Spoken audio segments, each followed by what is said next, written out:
हम कर रहे थे संगामी बलों की साम्यावस्था या संतुलन की अवस्था। उससे पहले हमने किया था दो बलों का परिणामी ज्ञात करना या किसी बल का वियोजित घटक ज्ञात करने।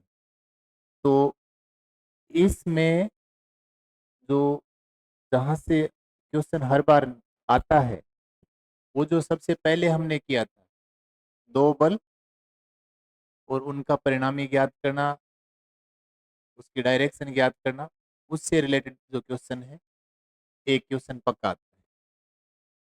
बाकी जो वियोजित भाग वाले हैं कभी कभार उनमें से आ जाता है। तो अपने जो पहला जो पार्ट है उसका जो सबसे पहले किया था उसको ज्यादा अच्छे से करेंगे। ठीक है। और ज्यादा अच्छे का मतलब जो उस टाइप के क्वेश्चन जहाँ से भी हमें मिले वो कर लेना। बुक में जो बड़े क्वेश्चन है वो छोड़ेंगे, वो नहीं करने। आज तक स्टैटिक्स डायनेमिक्स में जो क्वेश्चन आए हैं कॉलेज व्याख्या तक की एग्जाम में, वो साधारण जो बेसिक थ्योरी है और उस पे आधारित छोटे छोटे क्वेश्चन ही पूछे गए और वो ही पूछे जाएंगे। बड़े क्वेश्चन करने भी नहीं है, क्योंकि उनको करेंगे आ रहे हैं तो कम से कम 2-3 मिनट लगेगी, तो कोई फायदा नहीं। आएंगे भी नहीं, आए भी नहीं, बाई चांस एक क्वेश्चन आ भी जाए जिसकी संभावना नए के बराबर है, जो आज तक नहीं आया तो आगे क्या आएगा। तो थोड़ा अपने आप को अपने आप पे विश्वास करना होगा। क्या क्या चीजें छोड़नी है वो भी देखें, क्योंकि स्मार्ट स्टडी ज्यादा कारगर होती है बजाय अंधाधुंध जो मेहनत करते हैं उससे। सिलेक्शन के लिए जरूरी है पढ़ना क्या है, उससे ज्यादा जरूरी है छोड़ना क्या है। दूसरा, फिर उसके बाद हमने जो बल त्रिभुज नियम देखा था और लेमडा म्यू थ्योरम देखी थी। उसके बाद लामी प्रमेय, तो लामी प्रमेय से क्वेश्चन पक्का आता है। ठीक है। तो ये जो तीन टॉपिक उसमें थे, तीन इसमें, उसका सबसे पहला टॉपिक, इसका सबसे बाद वाला टॉपिक, इनको तो ज्यादा अच्छे से करेंगे। तो बाकी का बेसिक जो चीजें हैं वो पढ़ोगे तो भी कोई दिक्कत नहीं। अच्छा, क्वेश्चन की अंडरस्टैंडिंग होनी चाहिए, रटना नहीं है कोई क्वेश्चन, क्योंकि संख्या चेंज होके आ सकती है। क्वेश्चन उसी टाइप के आएंगे, सीधा भी आ सकता है और कोई में संख्या चेंज करके भी आ सकता है। तो जो छोटे छोटे जो भी क्वेश्चन है वो आने चाहिए निकालने में। ठीक है। तो अच्छा, एक और एक कण है,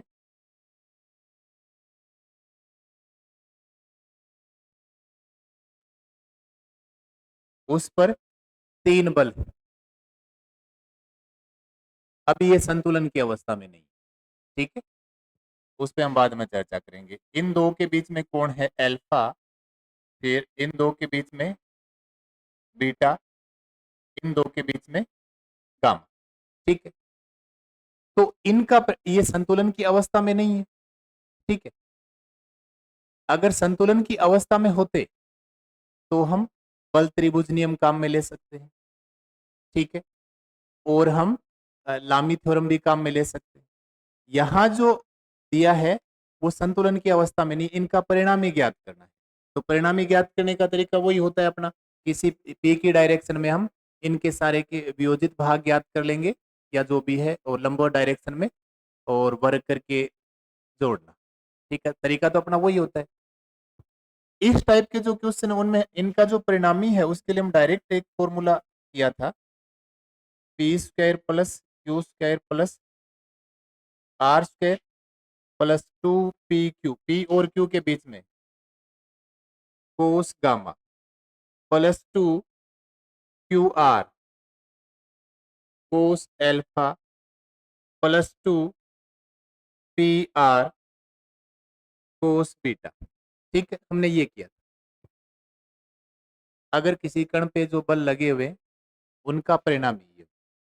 दूसरा, इस तरीके से भी लिखा जा सकता है कि तीन बल हैं, वो त्रिभुज की भुजाओं के समांतर, समांतर का मतलब केवल डायरेक्शन काम में ली गई है, परिमाण व दिशा में निरूपित नहीं किया गया है। परिमाण व दिशा में निरूपित होता तो संतुलन की अवस्था में होते।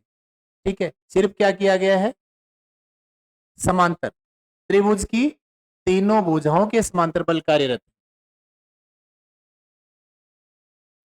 इस तरीके से ए बी सी कोई त्रिभुज है, तो इस डायरेक्शन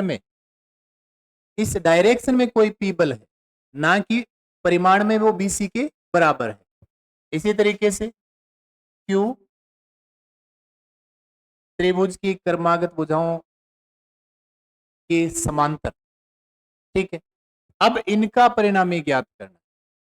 तो इनका परिणामी होगा, आपको बताया था जब बिंदु पे इस तरीके से हो तो ये साइन सब में प्लस लेते हैं, जब त्रिभुज की बात होगी तो ये साइन माइनस। जब त्रिभुज की भुजाओं के समांतर होगा तो जो परिणामी है वो P square plus Q square plus R square minus. अब तो यहां होता क्या है कि पी और क्यू के बीच में नियमानुसार क्या होना चाहिए, इस हिसाब से तो कोण बनता है ये पी की डायरेक्शन या क्यू की इस अगर एक बिंदु पे कार्यरत देखें इनको, ठीक है, तो कोण हम ये वाला काम में लेंगे। जबकि यहां त्रिभुज की भुजाओं से निरूपित है तो हम त्रिभुज वाला अगर कोण ले लें, अगर ये कोण लें तो क्या आएगा, कोस पाई माइनस ये, कोई दिक्कत नहीं है, तो प्लस के हिसाब से हो जाएगा।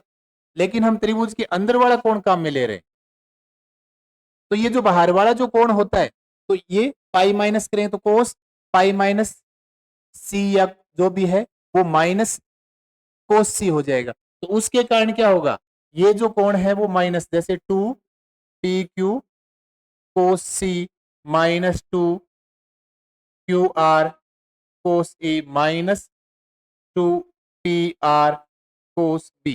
ठीक है, तो त्रिभुज की भुजाओं से निरूपित है, भुजाओं के समांतर है, तो उनका परिणाम इस तरीके से ज्ञात कर। या तो आप क्या करोगे, त्रिभुज की भुजाओं के समांतर है तो इस फॉर्म में लिख लो, ये प्लस वाला फॉर्मूला काम में ले लो, या जब हमें ये ध्यान में ही है कि इस टाइप में तो प्लस लेना है, इस टाइप में माइनस लेना है, तो इसके अकॉर्डिंग कर लेंगे। क्लियर है, इस चीज का विशेष ध्यान रखेंगे, अब तो कोई कंफ्यूजन नहीं है। हाँ, इसके बाद एक जो पहला हमने किया था वो बल त्रिभुज नियम था।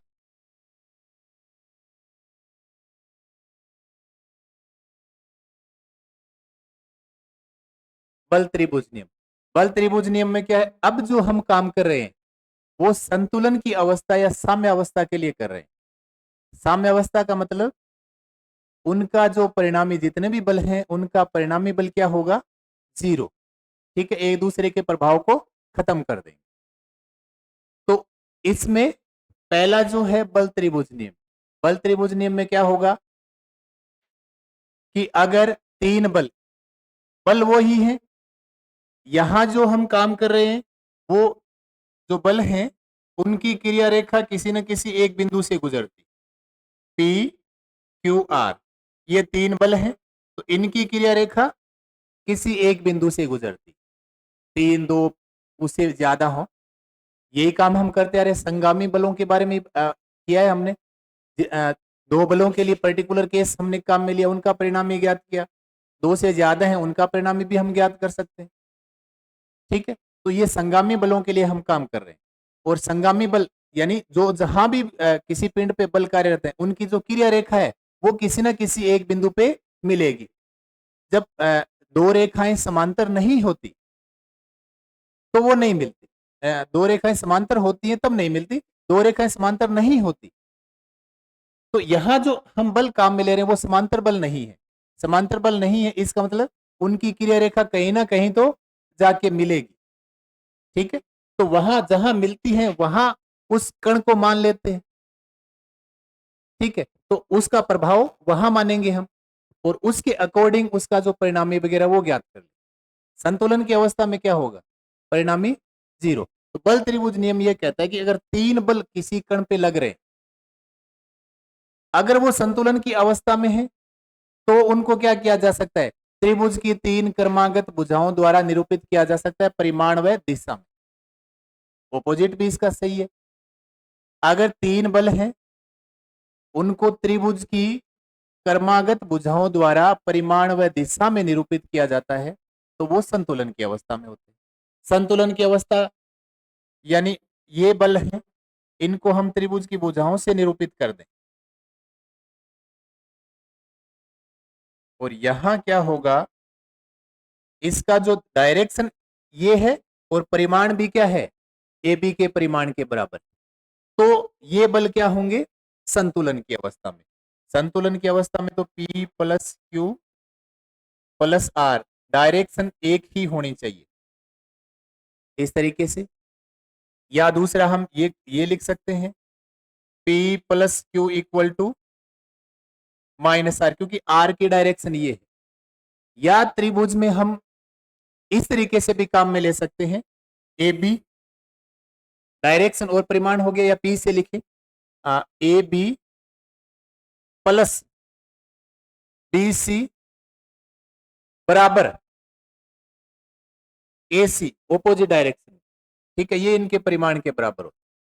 तो ये रिजल्ट भी हम काम में लेंगे, क्योंकि यहां क्या होगा, त्रिभुज की जो भुजा है वो परिमाण भी बता रही है और डायरेक्शन भी बता रही है।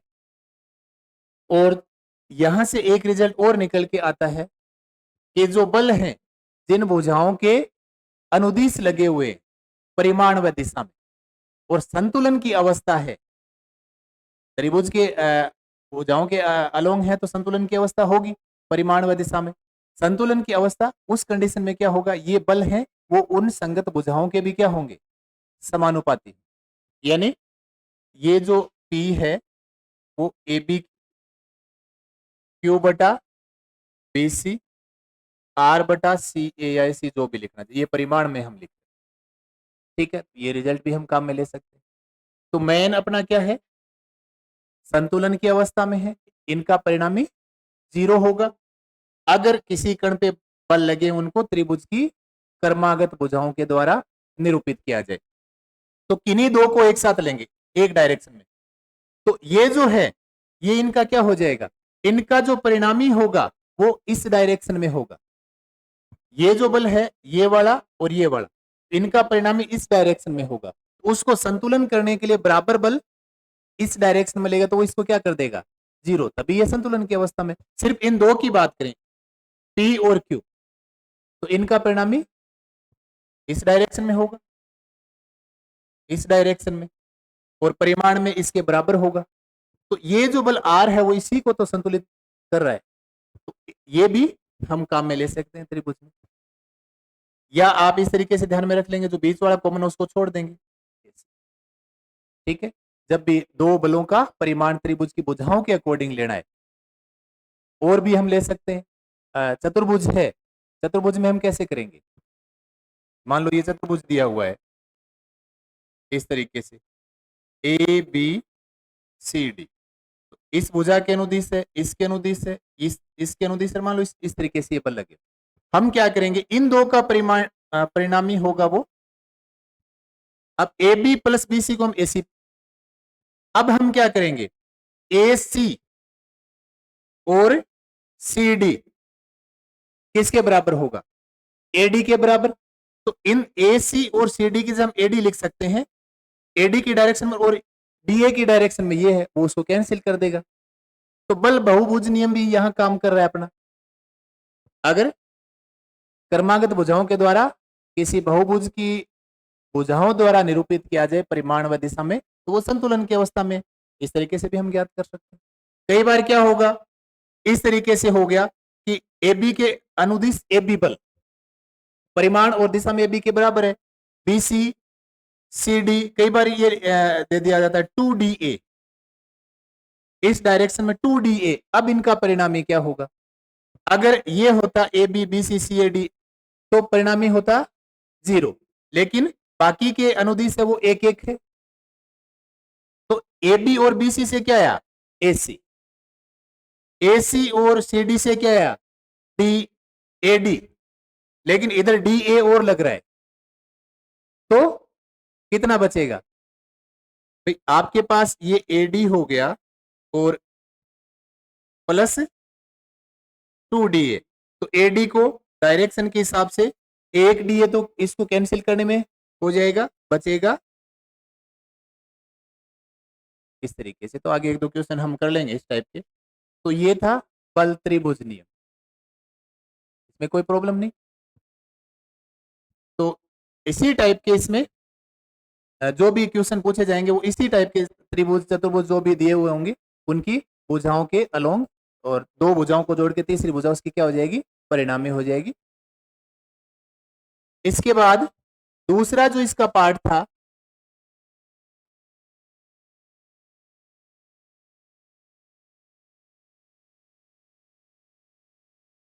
इसमें क्या किया था, वो ही एक कण ओ इस डायरेक्शन में जो भी है, इस डायरेक्शन में लेमडा इंटू ओ। अब लेमडा क्या है, यहाँ कोई भी कांस्टेंट है, आधा, एक, दो, तीन, पांच, कुछ कोई भी संख्या नंबर हो सकती है, ठीक है। ओ ए की डायरेक्शन होगी, ओ ए के परिमाण का लेमडा गुणा बल इस डायरेक्शन में लग रहा है। दूसरा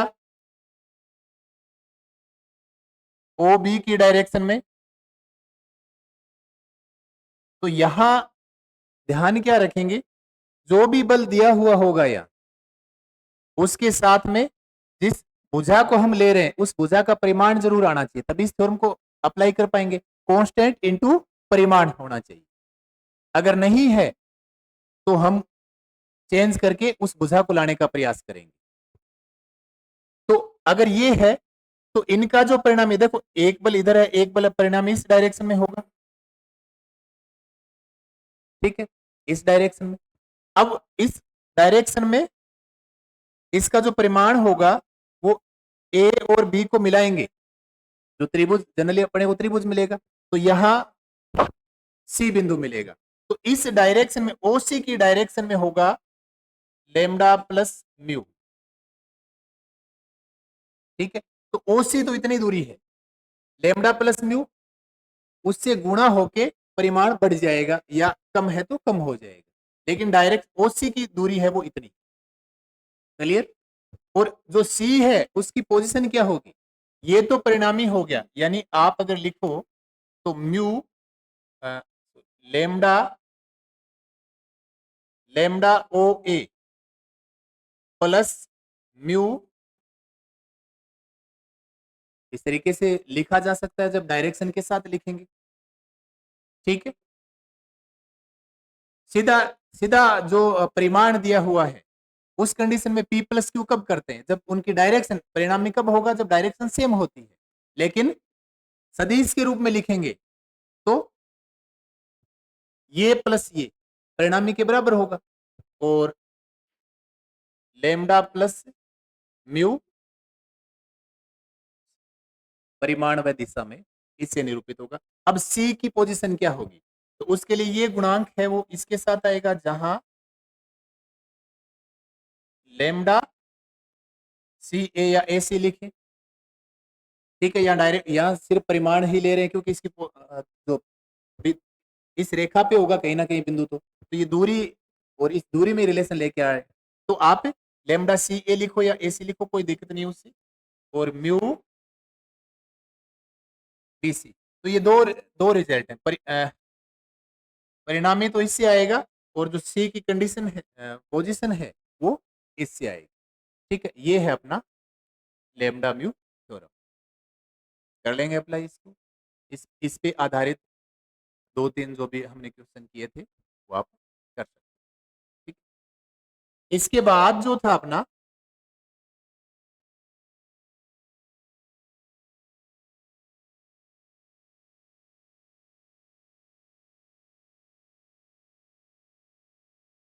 लामी पर में,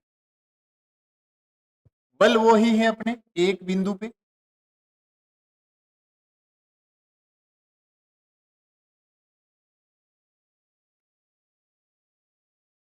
एक बिंदु पे कार्यरत है। अगर ये संतुलन की अवस्था में नहीं है तो इनका कोई ना कोई परिणामी आएगा, जो हम पहले जो तीन टॉपिक किए थे उनमें उनमें से हो गया। दूसरा जो टॉपिक है उनकी संतुलन अवस्था के लिए। अब संतुलन की अवस्था में पहला बल यही है, एक बिंदु पे कार्यरत बल उन्हीं का अध्ययन कर रहे हैं।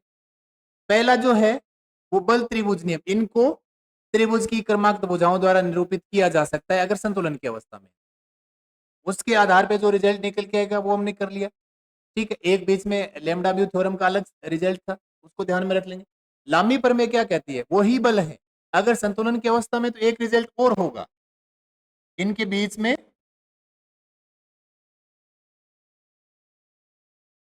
ये कोण। ठीक है, तो ये अगर संतुलन की अवस्था में है,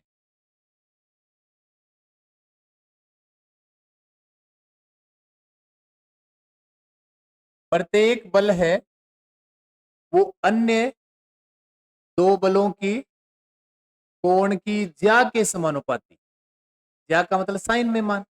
तो P है, P के जो अन्य दो बल बच गए उनके बीच का कोण है अल्फा, तो P साइन अल्फा, Q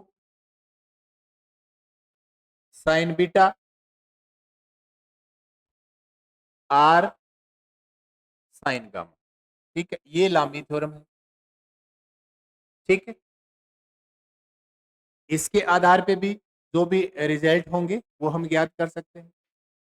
विलोम भी इसका सत्य है, अगर तीन बल हैं किसी बिंदु पे कार्यरत हैं और वो अन्य दो बलों की बीच के कोण की ज्या के समानुपाती हैं, तो वो संतुलन की अवस्था में होते हैं।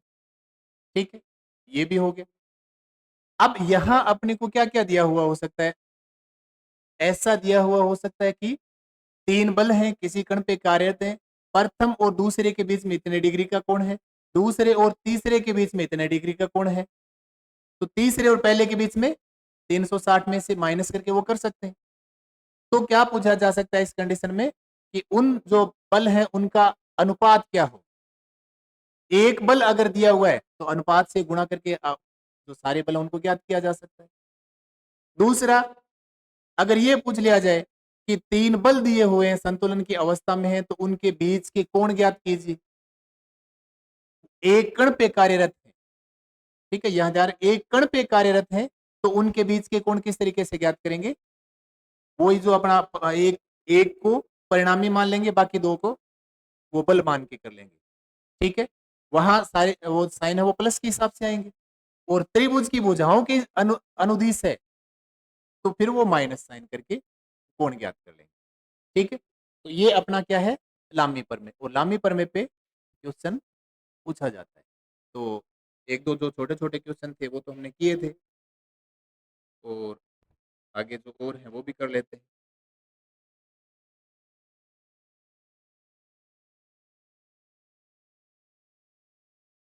तीसरा चौथा एग्जाम्पल हो गया था ना, दो ही हुए थे तो। चलो,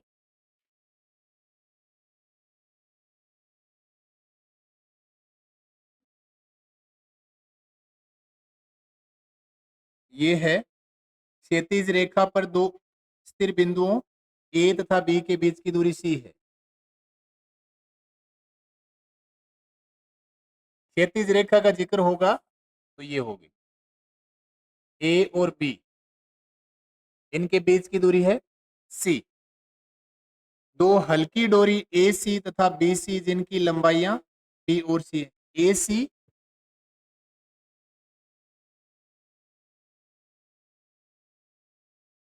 ए सी और बी सी, इसकी लंबाई ए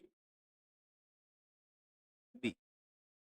ठीक है, चलो कर लिया तो एक बार फिर कर लेंगे, कोई दिक्कत नहीं। और सी पे एक भार लटकाया गया है। अब भार का जो है परिमाण वगैरह कुछ नहीं दिया गया। ठीक है, इसका मतलब इसको कैलकुलेशन में नहीं लेना है, सिर्फ इतना, अगर कई बार ये डब्लू भार या एम जी भार या एम द्रव्यमान का पिंड दिया हुआ हो, ठीक है, अगर एम द्रव्यमान का पिंड यहाँ लटकाया गया है तो नीचे बल कितना लगेगा, एम जी लगेगा। ठीक है, इस चीज का ध्यान रखेंगे, या एम जी भार या डब्लू भार जिस भी तरीके से लिखे। हाँ, तो ये दिया हुआ है, और डोरी में जो तनाव है T1 T2 इनका अनुपात ज्ञात कर। तो बिंदु सी पे संतुलन की अवस्था है, ये जो नीचे बल कार्यरत है, इनके इसको संतुलित करने के लिए इन डोरियों में क्या पैदा हुआ है, तनाव पैदा हुआ है, तो वो संतुलित कर रहे हैं इसको। तो इन दोनों का अनुपात ज्ञात करना है। तो T1 बटे T1 अन्य, ये T1 है, तो अन्य जो दो बल हैं उनके बीच का कोण ये। अब ये, तो ये क्षैतिज रेखा में है, तो ये एकांतर कोण हो गए। तो ये अपने लिखेंगे इसको साइन 90 प्लस, ये इतना 90 हो गया और ये बी के बराबर है, 90 प्लस बी T2, ये इस साइड वाला 90 प्लस ए हो जाएगा, और W बटे ये लिखते हैं, W दिया हुआ नहीं है तो कैलकुलेशन में इसको लेंगे ही नहीं। तो यहां से ये हो जाएगा T1 बटे T2, अनुपात इनके ज्ञात करने हैं, कोस बी बटे कोस ए। और कोस बी और कोस ए त्रिभुज की भुजाएं दी हुई है, उनके साथ क्या रिलेशन होता है। देखो ये है कोस बी, ठीक है, तो परिणामी को ये मान के चलें, याद याद रहता है तो वैसे कर लेंगे, अदरवाइज भाई बी ज्ञात करना है तो ये दो बल मान लेते हैं, और परिणामी जो सामने वाली भुजा वाला हो जाएगा, संतुलन की अवस्था है, ठीक है। तो क्या होगा, B square equal to A square plus C square minus, त्रिभुज के अंदर है, -2 AC कोस बी। तो यहां से क्या हो जाएगा, ए square plus C square minus B square बटे,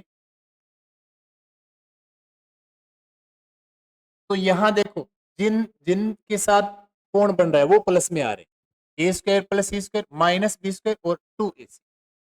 तो इस तरीके से डायरेक्ट भी हम कर लेंगे, तथा कोस ए क्या हो जाएगा, अब ए किन किन के बीच में, B square plus C square minus ए स्क्वायर बटा 2BC, ये मान रख देंगे, अनुपात आ जाएगा, ठीक। कोस B A square plus C square minus B square बटे 2AC, और B square plus C square minus ए स्क्वायर बटे 2BC, ठीक है। तो जो भी इनमें कैंसिल होगा, तो C कैंसिल हो रहा है, 2 से 2 कैंसिल हो रहा है, और ये जो B है ये ऊपर चला जाएगा ना,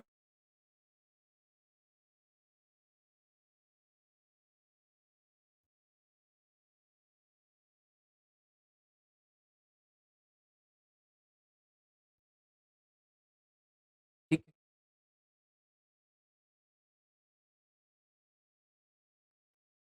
चौथा भी हमने कर लिया था, एक बार फिर कर लेते हैं।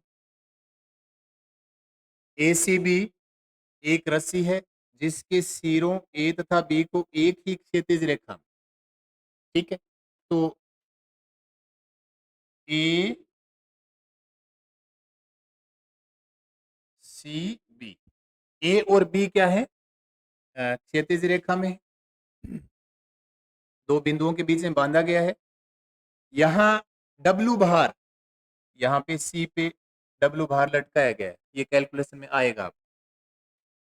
सी पर बांधा गया है, तो सी ए भाग में तनाव, इस भाग में तनाव क्या होगा, इसको T1 मान लेते हैं, इस भाग में T2 मान लेते हैं। सी ए भाग में जो तनाव है T1, वो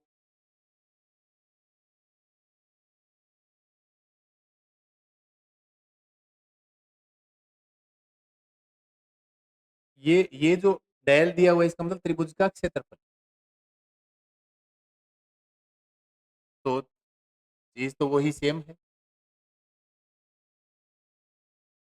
इसके अलावा हमें और क्या क्या दिया हुआ है, चलो, तो हमें T1 और W के बीच में रिलेशन लेके आना है। T1 बटे, अब डायरेक्ट सीधा हम कर सकते हैं T1 बटे कोस बी, ये और ये 90 प्लस बी साइन में आता तो कोस में चेंज हो जाएगा, तो T1 बटे T1 ये है, तो अन्य दो बल ये है, इनके बीच का कोण देखते हैं, ये है पूरा कोण। तो ये क्षैतिज रेखा दी हुई है, इसके समांतर रेखा खींच लेंगे, ये 90 डिग्री हो गया, ये इसके एकांतर कोण है, तो 90 प्लस बी हो गया, 90 plus B sine 90 plus B cos B. W बटे अब ये अन्य दो के बीच में ये बड़ा त्रिभुज के अंदर बड़ा, तो इसको क्या लिखेंगे साइन सी। तो यहां से जो T1 है, T1 equal to W cos B बटे साइन सी। तो एक रिजल्ट तो ये हो सकता है अगर ये दिया हुआ है तो, और ये नहीं दिया हुआ है तो सी के सामने वाली स्मॉल सी, ए के सामने वाली भुजा स्मॉल ए, बी के सामने वाली भुजा स्मॉल। अब इसके अकॉर्डिंग याद कर सकते हैं, कोस बी को क्या लिखेंगे T1 equal to W cos B A square C square, A square plus C square minus B square बटे 2AC, और साइन सी यहां देखें तो ये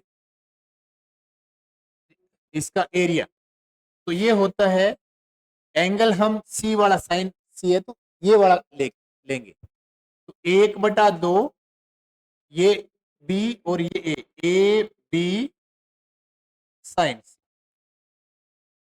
ठीक है, इसी तरीके से इस कोण के साथ भी 1/2 ए सी साइन बी, सेम एरिया होगा। इस कोण के साथ याद करें तो बी सी 1/2 और साइन ए, अपने जो है वो यहाँ साइन सी है, तो साइन सी के साथ बड़ा। अब यहाँ साइन सी का मान क्या हो जाएगा 2 डेल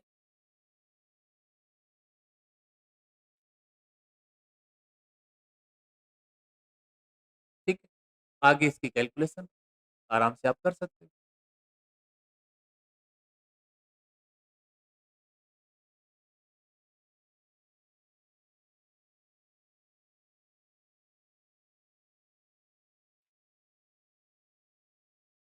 पांचवा है 10 केजी भार के एक पिंड को 7 सेमी तथा 24 सेमी लंबी डोरियों द्वारा लटकाया जाता है। डोरियों के दूसरे सिरे 25 सेमी लंबी छड़ के सिरों से बांधकर छड़ को इस प्रकार रखा जाता है कि पिंड उसके मध्य बिंदु के नीचे रहता है। अब अगर क्षैतिज रखेंगे छड़ को, एक डोरी की लंबाई क्या है, देखो इस तरीके से है, एक ही साथ है, ऐसा जो केस होगा उसमें हमेशा आपको क्या मिलेगा समकोण त्रिभुज मिलेगा, समकोण त्रिभुज की भुजाएं मिलेगी। एक डोरी क्या है 7, अगर हम क्षैतिज वाली जो है वो 25 ये ले लें, ठीक है, एक 7 है, दूसरी ये 7 है, ये 24 है। अब यहां बाहर लटकाएंगे तो जो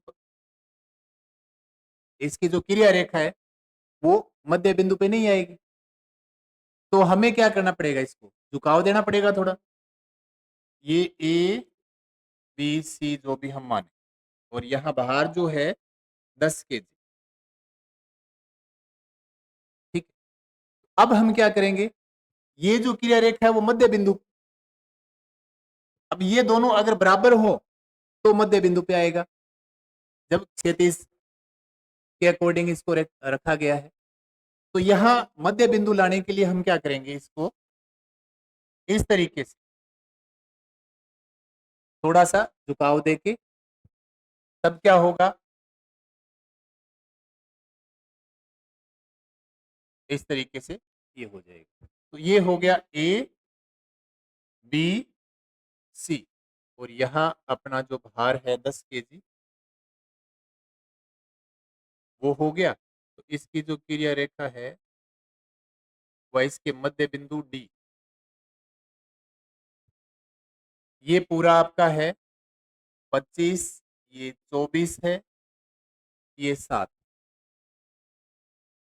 ठीक है, अब इस केस में क्या होगा, ये यहां 90 डिग्री का कोण बन रहा है, ये मध्य बिंदु, ये और ये भुजा क्या है, बराबर। अगर हम इस तरीके से वर्त खींचे, इस तरीके से, तो किसी चाप द्वारा जो केंद्र पे बना कोण है, परिधि पे बने कोण का दुगुना होता है। तो ये 90 है और ये आपका क्या बन रहा है, 180। इसका मतलब क्या हुआ, ये जो वर्त है वो इसके बिंदुओं से गुजरेगा, इसको अगर व्यास मान के खींचे तो, और ये गुजरेगा तो ये भी क्या होगा, बराबर। ठीक है, इसकी त्रिज्या हो जाएगी। तो यहां हम क्या कर सकते हैं, इसको थीटा मान ले, तो ये भी क्या होगा, बराबर, क्योंकि त्रिभुज में बराबर भुजाओं के सामने के कोण भी क्या होंगे, बराबर। तो अब हमारा जो है सी पर लांबी पे पर में लगाएंगे, यहां क्या होगा, इसको हम T1 मान लेते हैं, इसको हम T2 मान लेते हैं। क्लियर है। ये जो हमने सर्कल बनाया है वो सिर्फ ये बताने के लिए है जो ज्यामिति हमने काम में ली। बाकी आप सिर्फ सीधा इतना ध्यान में रखोगे, अगर ऐसा केस होगा यहाँ समकोण बनता है तो ये मध्य बिंदु है, ये भुजा बराबर है, तो ये कोण और ये कोण यहाँ भी दो भुजाएं बराबर होंगी, ये और ये। तो इसके सामने का कोण ये है, इसके सामने का कोण ये है, ये भी यहाँ बराबर होंगे, और ये क्या होंगे, 90 माइनस थीटा, 90 माइनस। तो हम एक साइड वाला कैलकुलेट कर लेंगे। क्लियर। तो ऐसे क्वेश्चन को संख्या चेंज हो सकती है, बाकी क्वेश्चन आएगा वो इसी तरीके से आएगा। जो तीन भुजाएं दी हुई होंगी वो क्या होंगी, समकोण त्रिभुज बनाएंगी, और उनकी किरण रेखा मध्य इस तरीके से रखा जाए, किरण रेखा मध्य बिंदु से गुजरे। तो इस तरीके से इसको सोल्व करेंगे। अब लामी प्रमेय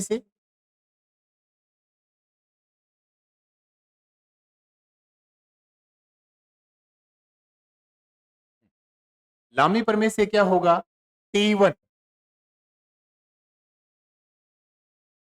T1 बटे, अब देखो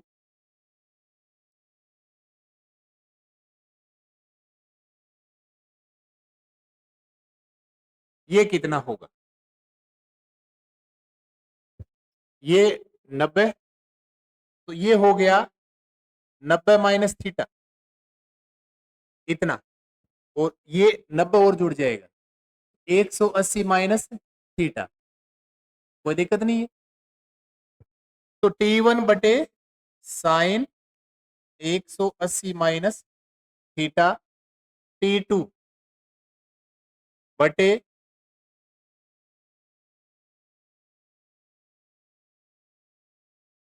साइन। अब ये कितना है, 90 माइनस थीटा। ठीक है, ये आपका ये कितना होगा, थीटा।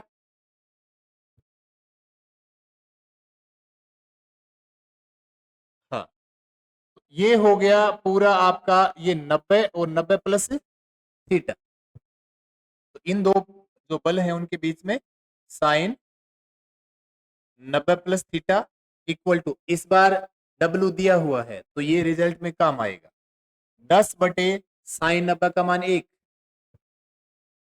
तो ये अपना हो गया T1 equal to 10 into sine theta. ठीक है, और T2 इक्वल टू क्या होगा,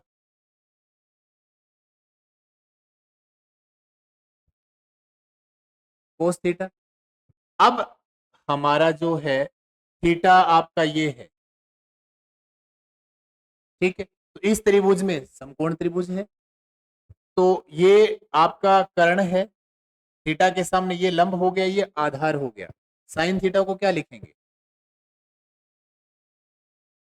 लंब बटे कर्ण।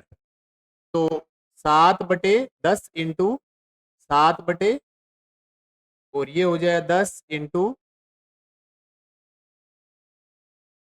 ठीक है। तो यहां एक काम आप डायरेक्ट, इसका रिजल्ट है, अब संख्या कहां चेंज हो रही है, W इंटू, ये सीधा ध्यान में रख लो, W इंटू साइन थीटा।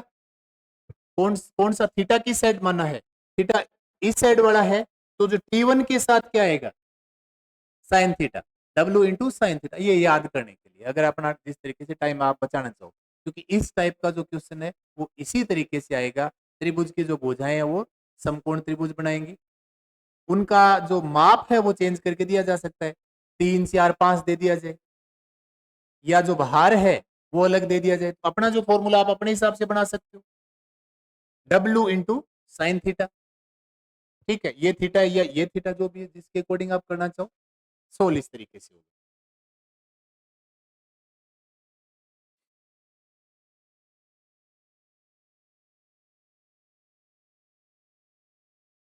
छठा भी थोड़ा बड़ा है वैसे तो, इस तरीके के नहीं पूछे जाते, फिर भी हम प्रैक्टिस के लिए कर लेते हैं। तीन भारहीन समान लंबाई की डोरियों से एक समबाहु त्रिभुज बनाएंगे एबीसी,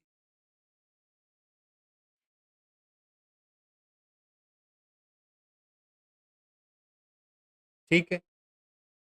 बी सी ए यहाँ नीचे है, और बी सी ये हो गया समबाहु त्रिभुज। ए पर डब्ल्यू भार,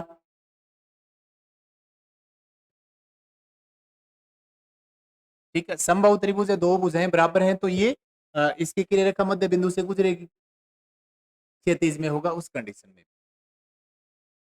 अब क्या कर रहे हैं, जो बीसी है ये क्षैतिज, क्या हुआ, बीसी से 135 डिग्री कोण बनाती हुई दो डोरियों से बांधकर इस त्रिभुज को लटका दिया जाता है, यदि बीसी क्षैतिज रहती है, ये क्षैतिज रहेगी, और इसको 135 डिग्री, 135 डिग्री यहाँ मान सकते हैं, यहाँ कोई इसी तरीके से इसको भी 135 डिग्री पे, ये तो 180 की तरह लगने लग गया, यहाँ मान लो थोड़ा इस तरीके से। तो ये आपका कोई अन्य बिंदु डी और ई मान लो, ये 135 डिग्री, इधर भी 135। तो यहाँ यहाँ क्या किया है, इन बिंदुओं को भी ये तीन एक समान रस्सी से समबाहु त्रिभुज बना लिया, और इसको डब्ल्यू भार बिंदु ए पे लटकाया, और ऊपर हमने क्या किया, अन्य बिंदुओं पे अन्य रस्सियां काम में लेते हुए, और इसको इस तरीके से लटकाया है ताकि ये संतुलन की अवस्था में, और बीसी क्षैतिज रहे। तो यहां भी क्या होगा, यहां तनाव, अब इनमें तो बराबर ही रहेगा, ठीक है, बराबर रहेगा संभव। यहां जो तनाव होगा इधर, या क्योंकि इसमें भी, इसके कारण इस डोरी में भी तनाव रहेगा, ये इधर है, तो इधर इसमें इसको T3 मान लेंगे, तो ये T2 हो जाएगा, और इन दोनों में सेम रहेगा T3 वाला, तो इसके कारण इधर इस डोरी में इसी तरीके से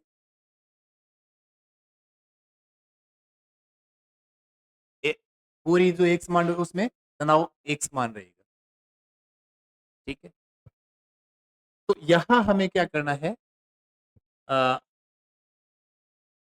पूछा क्या है इसमें, बीसी में जो तनाव है T2 का जो मान है वो हमें ज्ञात करना है, वो W 3 माइनस रूट 3/6 कुछ इस टाइप में। तो सबसे पहले हम क्या करेंगे, यहां तनाव ज्ञात कर, ए पर लंबी थ्योरम, ठीक है। ए पे क्या होगा, T1/,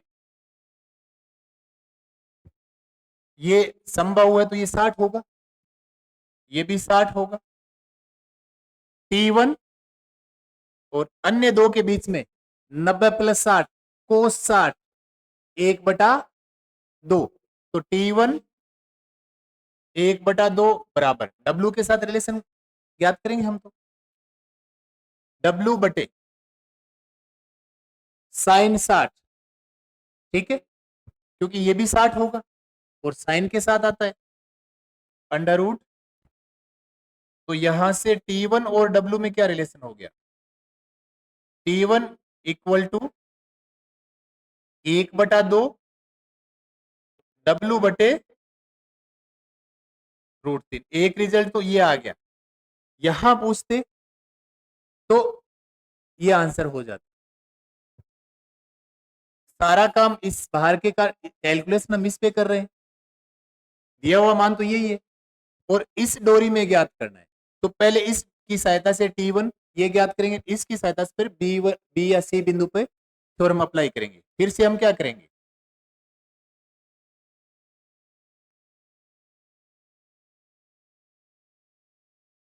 तो यहां भी 3 बल कार्यरत है। बी पर क्या होगा, तो T1 का और T2 का रिलेशन, T2 ज्ञात करना है। T1 का जो मान है उसकी सहायता T1 और T2 में रिलेशन, T3 से हमें कोई लेना देना नहीं, ठीक है। तो यहां से T1 बटे T1 अन्य दो के बीच में 135 डिग्री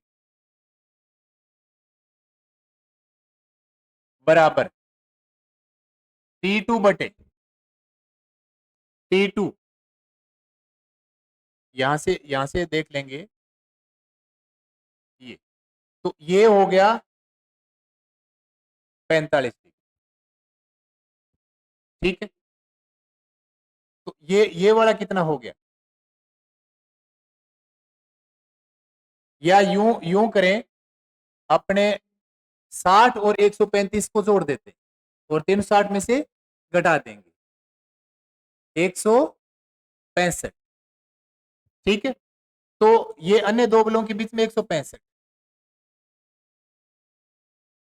तो हमें T2 ज्ञात करना है। तो T2 = T1 का मान W बटे √3 साइन 165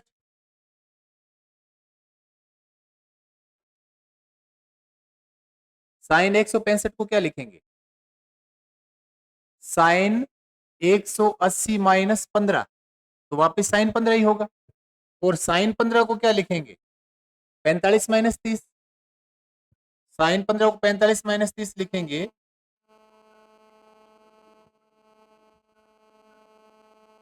और साइन 135 180 - 45, साइन 45 का मान 1/√2। यहाँ अब इसका फॉर्मूला अपने पास होता ही है, √2 W बटे √3 साइन 45 1/√2 कोस 30 माइनस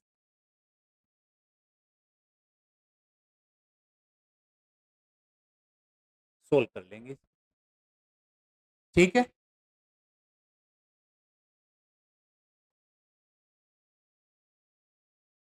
तो प्रैक्टिस के लिए ठीक था। पहले भार दिया है उससे T1 ज्ञात करें और T1 की सहायता से T2 ज्ञात करें। अगर ये क्वेश्चन पूछा जाता है एग्जाम में तो सिर्फ T1 तक ही पूछा जाएगा। पहले T1 ज्ञात करो, दो कैलकुलेशन होगी एक क्वेश्चन में, फिर वो दो कैलकुलेशन होने का मतलब 2 मिनट होगी, 2 मिनट एक क्वेश्चन को मिलती नहीं।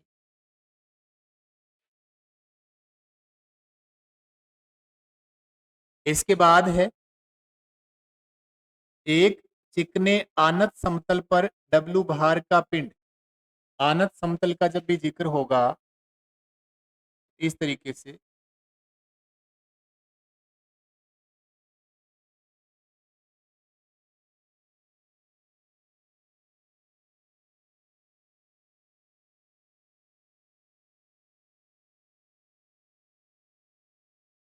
ये ठीक है, जो समतल के साथ आनत समतल है वो W भार का, यहां आप कोई भी कोण मान सकते हो। W भार का एक पिंड है वो क्षैतिज दिशा में लगाए गए बल P द्वारा रोका जाता है। यह इस आनत समतल पे कहीं कोई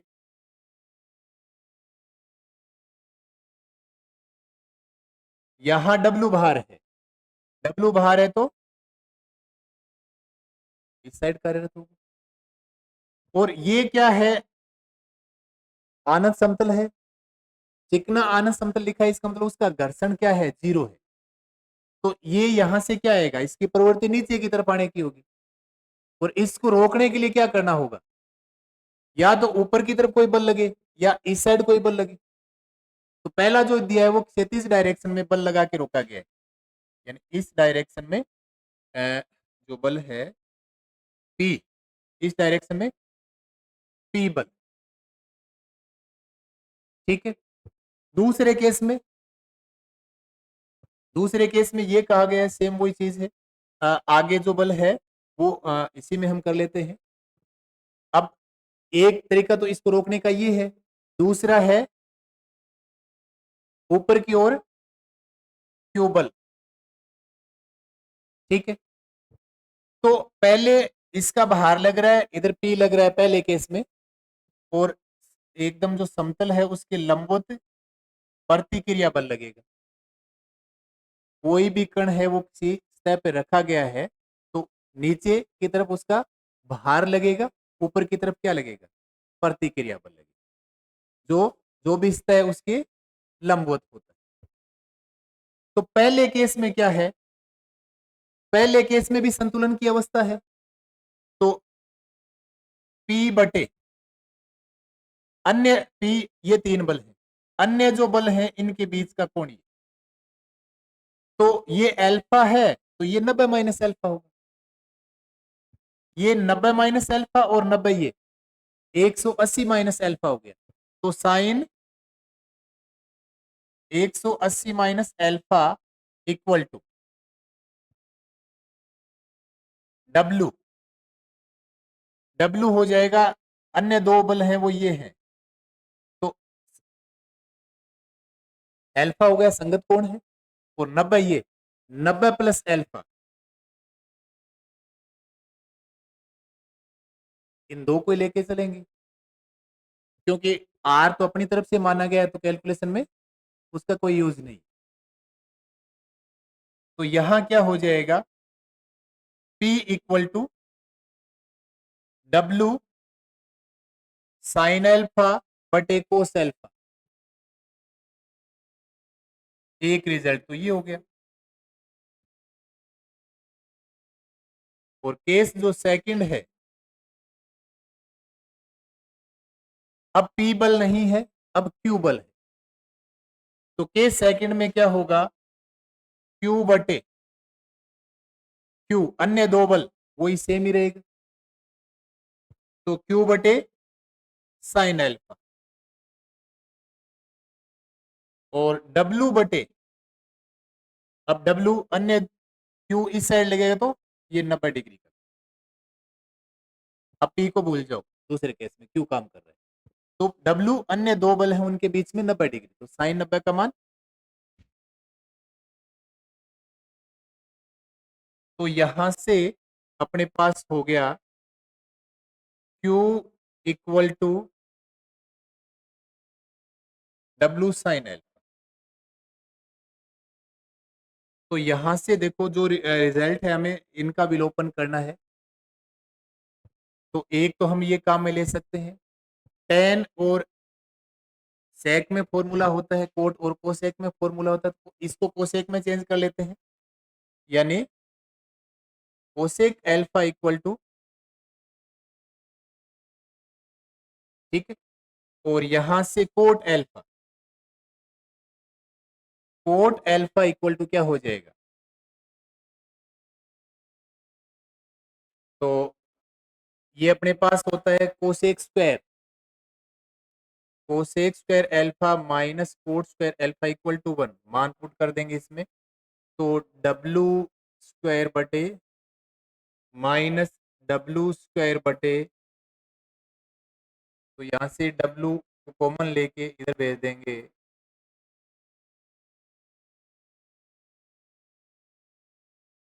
ठीक है, तो इन दोनों में ये रिलेशन, तो ये ध्यान में रख लेंगे, थोड़ा इस पे प्रैक्टिस कर लेना, ताकि तुरंत हमें आइडिया हो जाए कि हाँ इसके ये कितने डिग्री कोण बनेगा, तुरंत 180 माइनस है वापिस साइन लिखो, 90 प्लस या माइनस है तो कोस लिखो उसको, ठीक है, और सारे साइन में आने तो माइनस में तो कोई आएगा ही नहीं,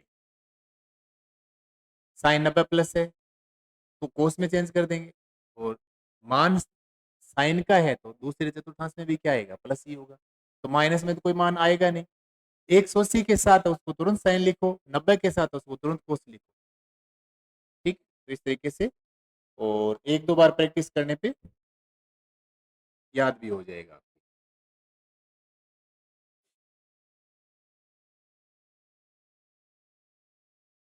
नोन, एबीसी एक त्रिभुज है,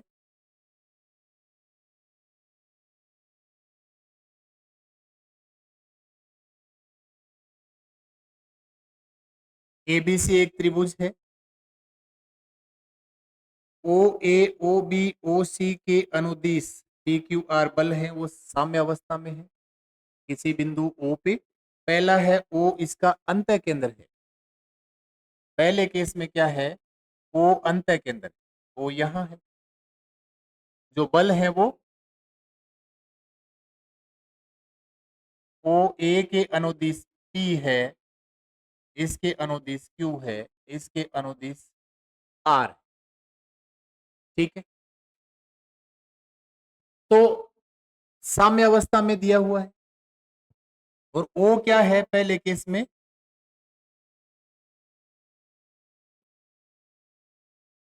अंत केंद्र है, तो साम्य अवस्था में दिया हुआ है तो P plus Q plus R तो 0 हो, लेकिन बाकी जो इनका जो अनुपात है वो इन कोण या भुजाओं के साथ क्या होगा, वो इसकी सहायता से हमें ज्ञात कर, ठीक है, तो अंत केंद्र है, इस कंडीशन में क्या होगा, थ्योरम इस पे लगेगी, लांबी थ्योरम, ऐसे 3 क्वेश्चन आपको पता भी चल जाएगा, तो लामी थ्योरम का क्या है ये, एक एग्जांपल, तो हमें क्या चाहिए, ये वाला कोण चाहिए, इसके पी के सामने, ठीक है, अब ये कोण इसका साइन में मान ज्ञात करना है, अब अंत केंद्र का मतलब क्या होता है, अंत केंद्र कैसे ज्ञात करते हैं, परिकेंद्र कैसे ज्ञात करते हैं, एक होता है अंत केंद्र, एक होता है परिकेंद्र, अंत केंद्र कैसे ज्ञात करेंगे, कोण के अर्धक, त्रिभुज के जनरली हम कैलकुलेशन करते हैं तो त्रिभुज के अंदर क्या लिखते हैं, कोण लिखते हैं, इस तरीके याद करने के लिए ही अंत केंद्र, क्योंकि कोण हम 60 डिग्री या अंदर लिखते हैं और भुजाएं लिखते हैं 2 सेंटीमीटर या जो भी लिखे वो बाहर लिखते हैं, तो जो अंत केंद्र की बात होगी तो कोण के अर्धक जो अंदर लिखे जाते हैं उनके अर्धक ज्ञात करते हैं, और जब परिकेंद्र की बात होती है तो भुजाओं के अर्धक हैं वो जहां काटेंगे, तो कोणों के अर्धक, तो यहां क्या होगा, इसका मतलब ये b/2 हो जाएगा, ये b/2, ये c/2, तो ये जो कोण बी ओ सी है वो pi minus b/2 plus c/2, और यहां एक रिजल्ट हम ये भी काम में ले सकते हैं, पाई माइनस 1/2, अब a plus B plus C 180 degree होता है, तो इसको हम लिख सकते हैं पाई माइनस 1/2 पाई माइनस ए, और ये हो जाएगा पाई माइनस पाई/2 प्लस ए, तो ये पाई/2 प्लस ए है, तो पाई/2 प्लस बी, हाँ a/2, हाँ ये होगा, ठीक है, तो बाकी भी इसी तरीके से होंगे, सेम अनुपात में होंगे, तो p बटा क्या लिखेंगे, p बटा साइन पाई/2 प्लस a/2, तो q बटे साइन पाई/2 प्लस b/2, और r बटे तो यहां से P बटे कोस A/2 Q बटे अब वहां कैलकुलेशन करेंगे तो एक ही पार्ट करेंगे, यहां से चीजें क्लियर हो जानी चाहिए तुरंत, इसके बाद की कैलकुलेशन नहीं होनी चाहिए। ये ज्ञात किया, पता चलेगा पी के बटे में आएगा साइन π/2 प्लस है तो कोस में आएगा कोस A/2 के अनुपात में आएंगे सारे के सारे। अब यहाँ P अनुपात Q अनुपात R कोस A/2 अनुपात कोस B/2 अनुपात कोस C/2 जब अंतः केंद्र हो तो जो बल दिए हुए हैं जो संतुलन की अवस्था में है जो किसी बिंदु O पर कार्यरत वो अगर उस त्रिभुज का अंतः केंद्र है तो जो बल है वो परिमाण में कोस A/2 कोस B/2 कोस C/2 इस अनुपात में। क्लियर। दूसरा जो केस है वो लंब केंद्र है।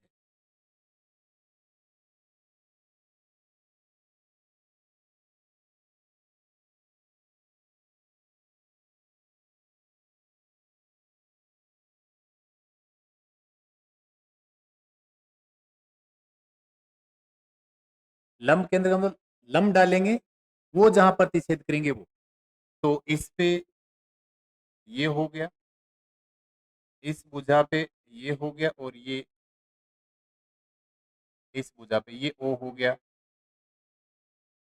P Q R। तो हमें क्या चाहिए, अन्य दो बलों के बीच का कोण ये चाहिए। तो यहां देखो ये A है, इस चतुर्भुज में देखो ऊपर वाले ये A है, ये 90-90 डिग्री है, इन दोनों का योग 180 होगा तो ये कितना हो जाएगा π-A और ये शीर्षाभिमुख कोण होगी तो ये इसके सामने वाला क्या हो जाएगा π-A। तो हम डायरेक्ट क्या लिखेंगे P बटे साइन π-A, वापिस साइन है तो इसी अनुपात में होंगे तो P अनुपात Q अनुपात R equal to sine A अनुपात साइन B अनुपात साइन। क्लियर है। तो लंब वाले केस में जहां 90 डिग्री बन रहा है कोण तो ध्यान में रहेगा उस कोण को हमें काम में लेना है। किस तरीके से काम में लेंगे तो इस तरीके से ये यहाँ भी लंबवत है ये यहाँ भी लंबवत है तो ये चतुर्भुज वाले में काम में लेंगे। हमें कोण तो ये ज्ञात करना है इसकी सहायता से ज्ञात कर लेंगे इस ये जो चतुर्भुज है आपका ये वाला ये और ये जो है इसकी शीर्षाभिमुख कोण ये सबके क्लियर है। पहला तो हमें ये पता होना चाहिए कि ज्ञात कैसे करें। फिर इस टाइप के 3 क्वेश्चन है, एक समांतर के लिए एक आघूर्ण वाले में आएगा एक इसमें लामी पर में आएगा। तीनों के 4-4 रिजल्ट हैं 12 रिजल्ट हैं और पहले तो लगभग इसमें से एक क्वेश्चन आ ही जाता था अब भी आ सकता है तो इसके तो रिजल्ट ध्यान में रखेंगे। ठीक, याद रहता है तो ठीक है। इसके बाद इसमें हमेशा ये और ध्यान रखेंगे कि जो भुजा है साइन ए है तो सामने वाली जो भुजा है उसके अनुपात में क्या होगा उसके समानुपाती होता है, इस चीज को भी ध्यान रखेंगे। तो ये आपका ए है इसका साइन में मान है वो इसके सामने वाली भुजा के समानुपाती। अगर इनको भी लिखें तो ये भुजाओं के अनुपात में भी इसको पूछा जा सकता है। चलिए तो कैलकुलेशन तो आप कर लोगे इसकी।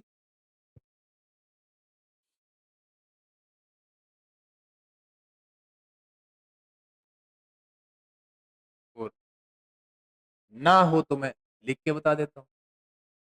ठीक है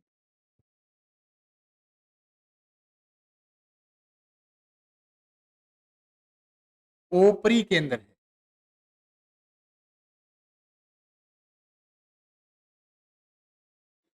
तो वो ही अपने पास क्या है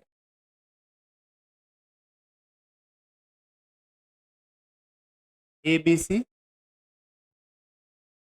परिकेंद्र भुजाओं का अर्धक होता है।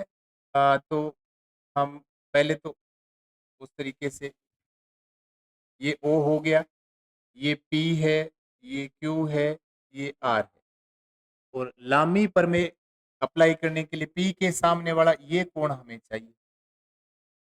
अब परिकेंद्र है, इसका मतलब इसके शीर्षों से परिवर्त खींचा जा सकता है।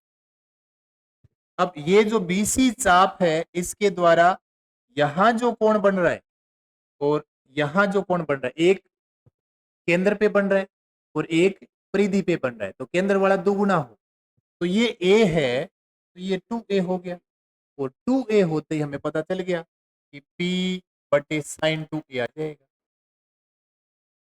Q बटे साइन 2b, R बटे साइन 2c। तो इससे हम लिख देंगे P अनुपात Q अनुपात R equal to sign 2a अनुपात साइन 2b अनुपात साइन 2c। इसको भी आगे सोल्व करवा सकते हैं। साइन 2a को हम क्या लिखेंगे, 2 साइन a कोसेक। तो जनरली इतना ही पूछा जाता है, फिर भी हम देख लेते हैं। 2 साइन ए कोस ए को ही, एक को ही सोल्व करना है अपने को, सारे थोड़ी सोल्व करेंगे। 2 साइन ए किसके अनुपात में होता है, सामने वाली भुजा के अनुपात।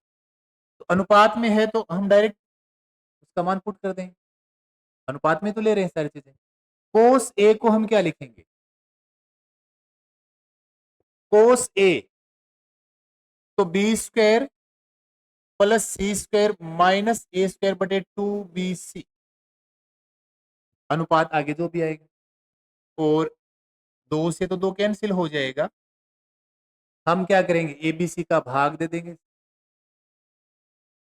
ठीक, एबीसी से गुणा करवा देंगे तो एबीसी कैंसिल, तो ये ए स्क्वायर हो जाएगा, B square plus C square minus ए स्क्वायर अनुपात इसी टाइप का आगे आ जाएगा।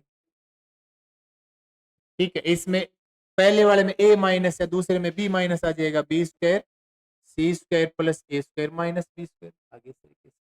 तो सिमेट्री से सारा काम आप कर सकते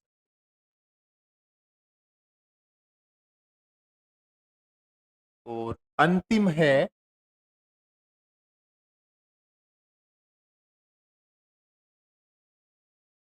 केंद्र कैसे ज्ञात करते हैं, माध्यिकाओं का प्रतिच्छेद बिंदु।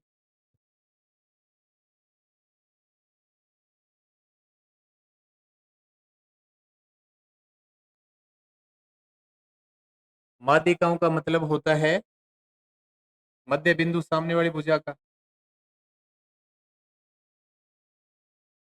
इस तरीके से डी ई एफ, यहाँ पी बल है, यहाँ क्यू है, यहाँ आर है, ये आपका ओ है, संतुलन की अवस्था में। इस बार जो ओ है वो क्या है, केंद्र। ठीक है, इसके लिए रिलेशन क्या होता है, इसके लिए क्या होगा, देखो ये जो त्रिभुज है ना, त्रिभुज ए ओ बी, इन सब के जो एरिया है वो क्या होंगे, बराबर। त्रिभुज बी ओ सी बराबर त्रिभुज ए ओ सी, तो ये होता है इसका जो रिजल्ट है वो, जब माध्यिकाएं या केंद्र दिया हुआ है, तो ये जो त्रिभुज बन रहे हैं, हमें तो ये कौन चाहिए, पी के सामने वाला, किसी न किसी तरीके से ये आ जाए बस, यानी अपना जो रिजल्ट है वो तो ये आएगा, पी बटे साइन बी ओ सी, अनुपात तो इससे होगा। अब साइन बी ओ सी का मान क्या होगा इसके आधार पे, तो ए ओ बी से क्या आएगा, त्रिभुज ए ओ बी 1/2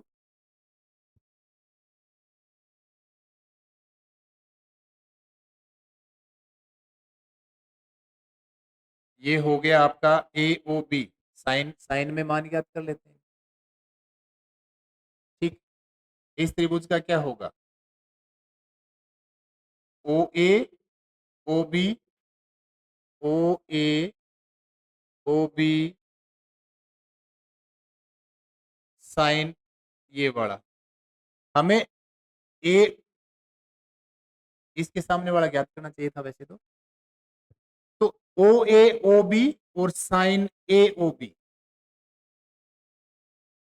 बराबर 1/2 बी ओ सी, ये वाला क्या होगा?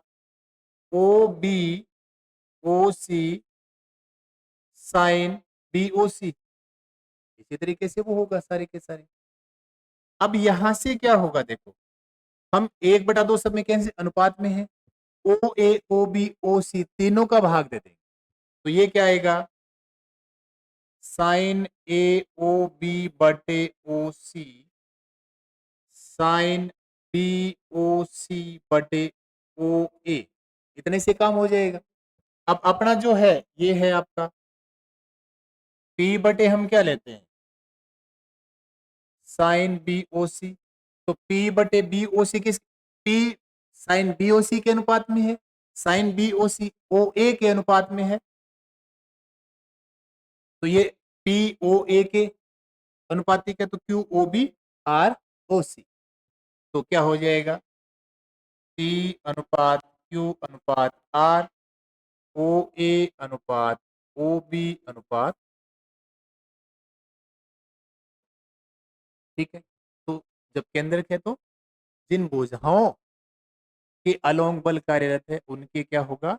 समानुपाती। और जब भुजाओं के समानुपाती होता है तो इसका मतलब क्या हुआ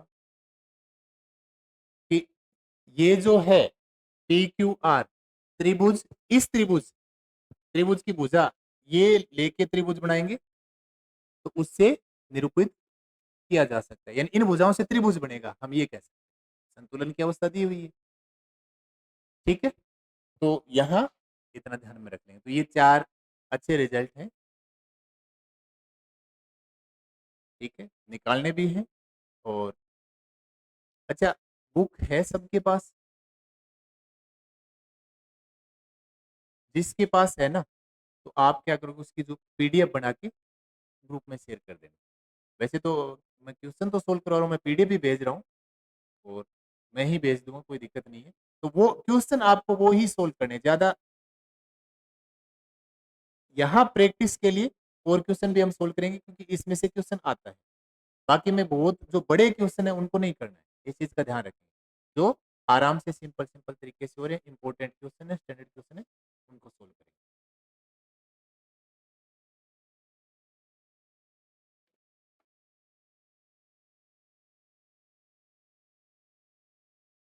हाँ जी, ये पहले आजकल लगती है पता नहीं, पहले लगती थी 11th 12th में लगती थी। है?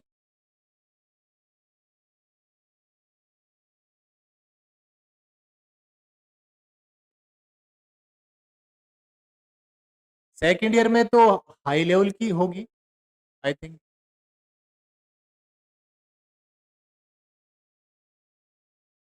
सेकेंड ईयर में जो है स्टैटिक डायनेमिक लगती है वहाँ पे। अब तो नए सिलेबस में हटा दी वो भी, जो सेमेस्टर सिस्टम कर दिया ना उसमें हटा दी गई है। लेकिन जो क्वेश्चन अपने आते हैं ना, वो जो 12वीं वाली है वो अब लगती है या पता नहीं, अब नहीं लगती शायद, तो वो अच्छी बुक है, वहीं से क्वेश्चन आते हैं। पार्ट ये टॉपिक है वो बीएससी का है, लेकिन एग्जाम में हमारे पास जो एग्जाम में जो क्वेश्चन आते हैं ना वो आपका नॉलेज चेक करने के लिए आते हैं। और बाकी बीएससी में इसका जो है वो जनरलाइज केस दिया गया, यानी आप उसकी व्याख्या टाइप में जो बड़े क्वेश्चन है इन ही रिजल्ट को काम में लेते हैं। लेकिन इनकी जो कैलकुलेशन है वो लंबी होगी, तो कंपटीशन एग्जाम में तो वो दे नहीं सकते, है ना। इसलिए यहीं से क्वेश्चन आते हैं, तो इतना ही करेंगे। अच्छा, इसके बाद एक्सरसाइज है, भेज देंगे ग्रुप में, कोई दिक्कत नहीं, भेज दीजिए। ठीक। तो पहला जो है उसमें वही जो हमने किया है उसी तरीके से 3 बल है, 2 बलों के बीच का कोण दिया है, तीसरा 360 में से घटा के कर लेंगे, उनका अनुपात ज्ञात करना है। एक बल दिया हुआ है तो बाकी बल भी ज्ञात किए जा सकते हैं, कोई दिक्कत नहीं। इसके बाद है 40 केजी भार का पिंड 2 हल्की रस्सियों से लटकाया गया है जो ऊर्ध्वाधर के साथ 30 डिग्री और 60 डिग्री का कोण बनाती हैं। रस्सियों में तनाव ज्ञात कीजिए। किया जा सकता है, आराम से कर लोगे, आपकी प्रैक्टिस के लिए भी होना चाहिए। इसके बाद है एल तथा 2L लंबी 2 डोरियों से एक भार W लटका है। डोरियों के सिरे, ये देख लेते हैं, एल तथा 2L लंबी 2 डोरियों से एक भार W लटका है। डोरियों के सिरे A और B क्षैतिज रेखा में एक दूसरे से 2L लंबाई पे। तीसरा जो क्वेश्चन है, यानी 2L लंबाई पे है, 2L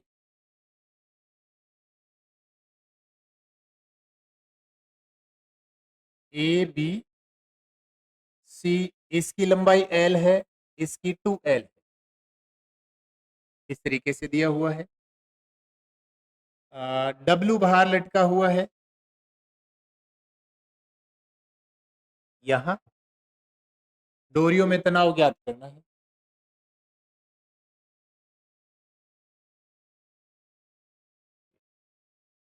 एक तो कोण दिया हुआ होता है, दूसरा भुजा दी हुई होती है, उसकी सहायता से आपको कोण ज्ञात करना होता है। तो T1 क्या होगा?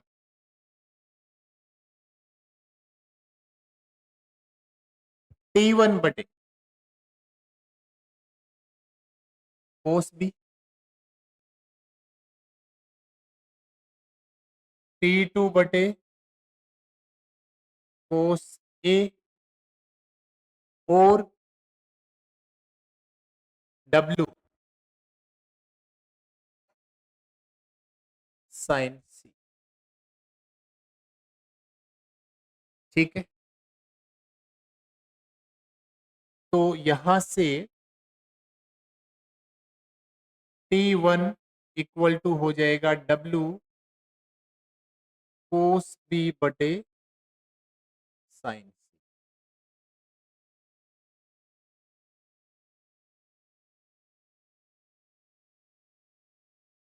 शॉर्ट, एक तो अपना कोस बी वैसे ज्ञात करना भुजाओं की सहायता से, वो तो कर ही सकते हैं।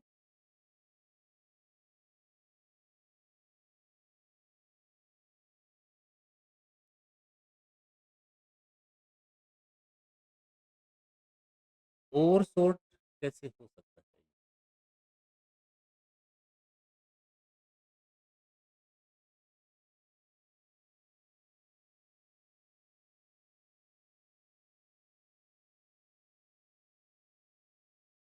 साइन बी,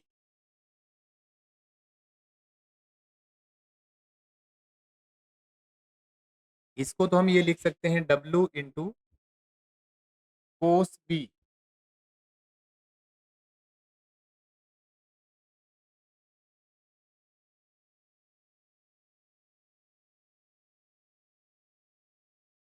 ये जो कोण है इसके सामने वाला देखो, 2L लंबाई ये वाला और ये वाला, ये दोनों बराबर हो।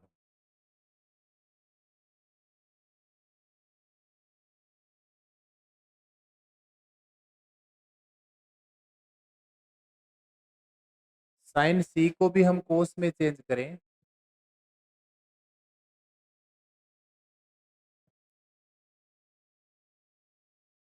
एरिया वाले से रहने देते हैं।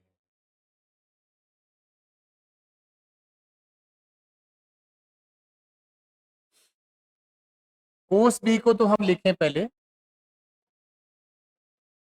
4L² plus 4L² minus L² बटे 2 × 8 L²। साइन सी को क्या लिखें? साइन सी का भुजाओं के साथ क्या रिलेशन आएगा? चलो इसको भी देखते हैं। एक बार तो ये करते हैं, W × 8 7/8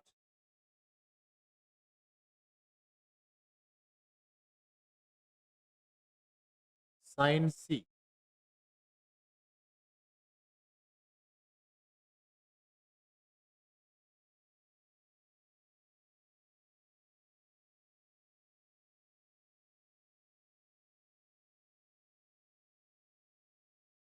कोस ए ये ज्ञात करके अंडर रूट वो करें, ठीक है। तो हम ज्ञात कर लेते हैं पहले कोस ए, ठीक है, वो T2 में भी काम में आएगा। तो कोस ए क्या होगा?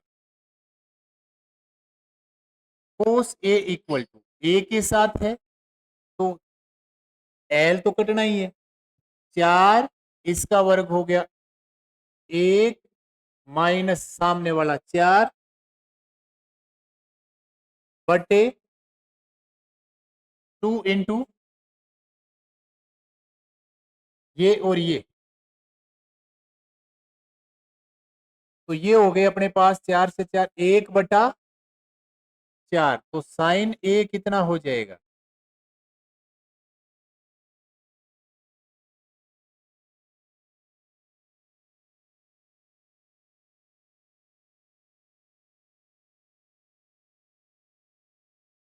तो साइन ए का मान ए और सी दोनों बराबर होंगे क्योंकि 2L दोनों भुजाएं बराबर हैं।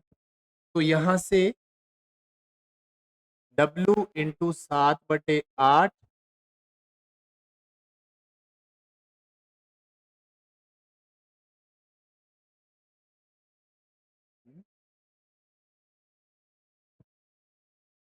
ये ज्ञात करें कोस ए, इसका वर्ग 4 एल का वर्ग 1 माइनस इसका वर्ग बटे 2 इंटू 1 इंटू 2,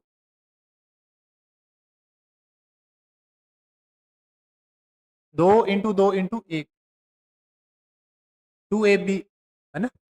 तो ये हो गया ये, और ये हो जाएगा 4/साइन ए नीचे ही है ना,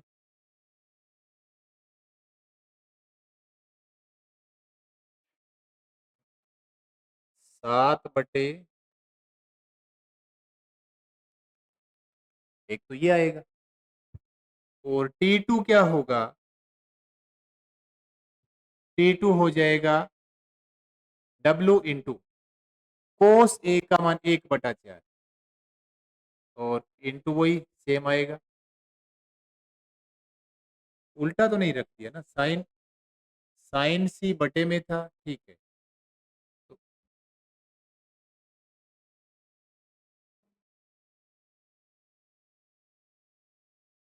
ठीक है, आंसर यही होंगे।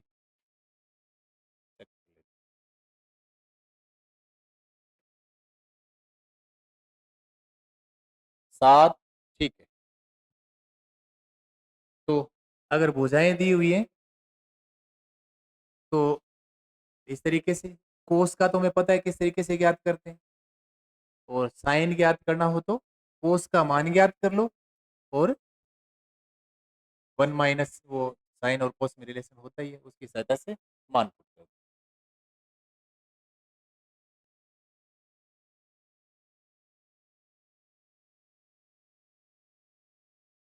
चौथा है, एक कण पर क्रियाशील 3 बल PQR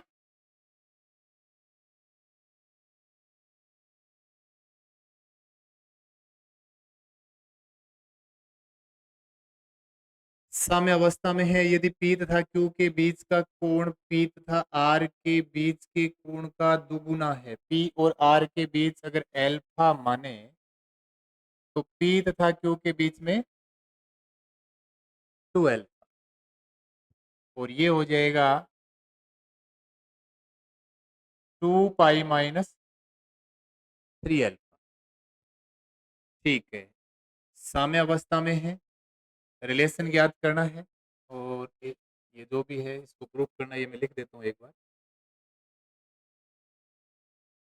तो यहाँ क्या आएगा, P बटे ये साइन 2 पाई माइनस 3 अल्फा,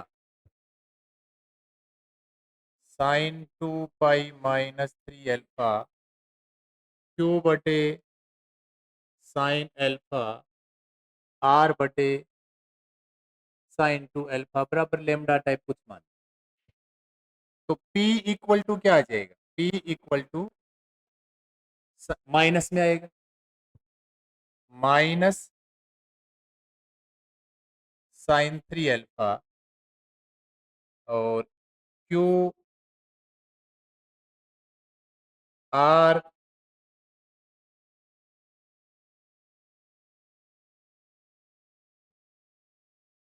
अब यहाँ कैलकुलेशन जब करें ना तो सीधा ही मान ले लिया करो ना, क्योंकि अपने को तो आंसर ऑप्शन में लेकर लेमडा वगैरह सारे कट ही जाएंगे। हाँ, तो ये दिया हुआ है।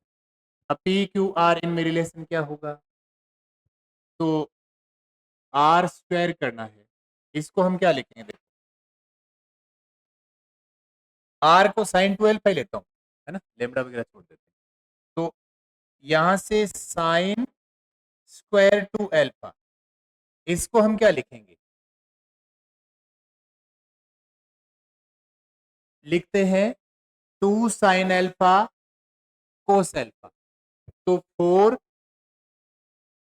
साइन स्क्वायर अल्फा और 1 माइनस, सही है ना। तो एक एक ये हो गया अपने पास रिजल्ट, और इन दोनों से जो रिजल्ट है देखो, क्यू क्यू केवल साइन अल्फा काम में ले लेते हैं, Q equal to sine alpha, P equal to sine 3 alpha, और इसको 3 साइन अल्फा माइनस 4। इस तरीके से रिजल्ट बनना चाहिए। ये तो इधर तो आर बन ही रहा है, आर स्क्वायर 4, केवल एक साइन अल्फा हम बाहर रख लेते हैं क्यूब बनाने के लिए, एक को अंदर, इसको तो हम बाहर रखा है, इसको तो P Q sine alpha cube का मान, इसको क्यों रखेंगे, यहां साइन अल्फा गुणा हो गया और माइनस साइन क्यूब अल्फा, तो ये हो गया साइन क्यूब अल्फा की जगह रखेंगे, या तो 4 से गुणा ही करवा देते हैं अंदर,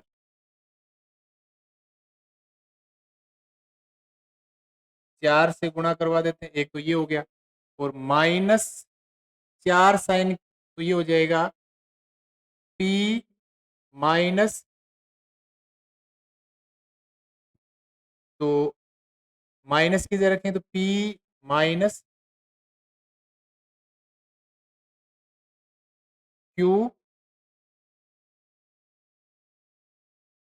Q plus P,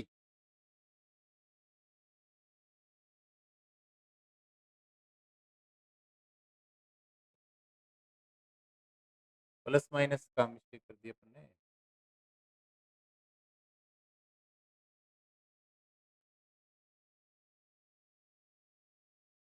P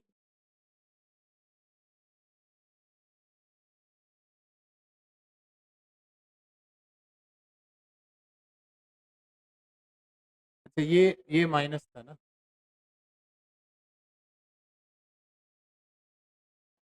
P equal to minus sine 3 alpha, ठीक है,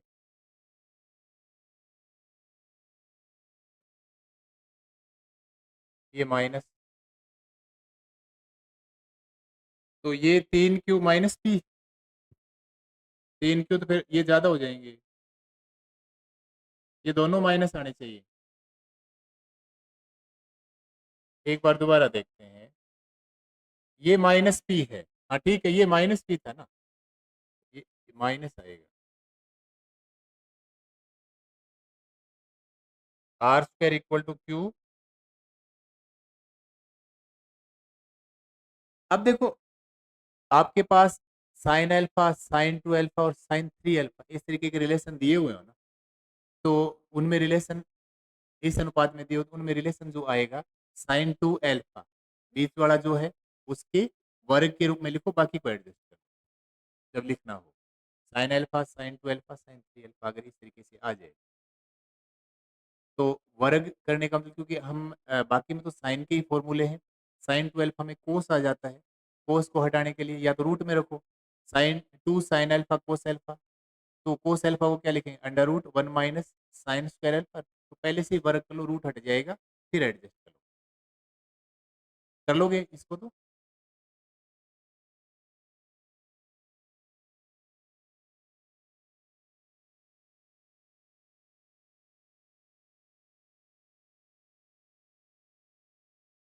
सौ के जी भार, 3 मीटर, 4 मीटर और क्षैतिज रेखा में 5 मीटर, आराम से ज्ञात कर सकते हो आप। ये तो समकोण त्रिभुज बनेगा, कोई दिक्कत नहीं है। छठा है 10 kg भार का एक पिंड दो डोरियों से बंधा है। यदि एक डोरी की दिशा क्षैतिज के साथ 60 डिग्री है तो दूसरी डोरी की वह दिशा ज्ञात कीजिए जिससे उसमें तनाव न्यूनतम रहे। ये सही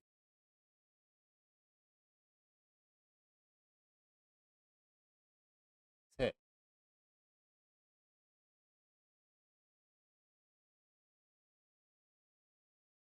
ये है ABC,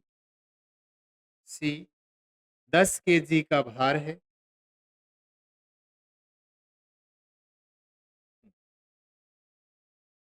एक पिंड दो डोरियों से बंधा है। यदि एक डोरी की दिशा क्षैतिज के साथ एक 60 डिग्री तो दूसरी डोरी की वह दिशा ज्ञात कीजिए, इसका भी मान लेते हैं इसको, डायरेक्शन ज्ञात जिससे उसमें तनाव न्यूनतम रहे।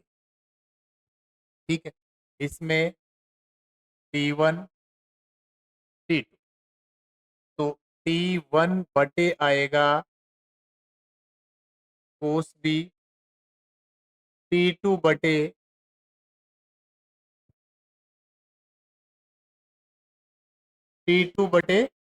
कोस 60। कोस 60 का मतलब हो गया 1/2 बराबर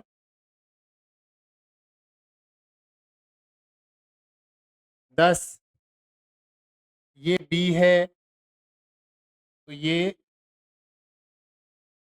कितना हो जाएगा,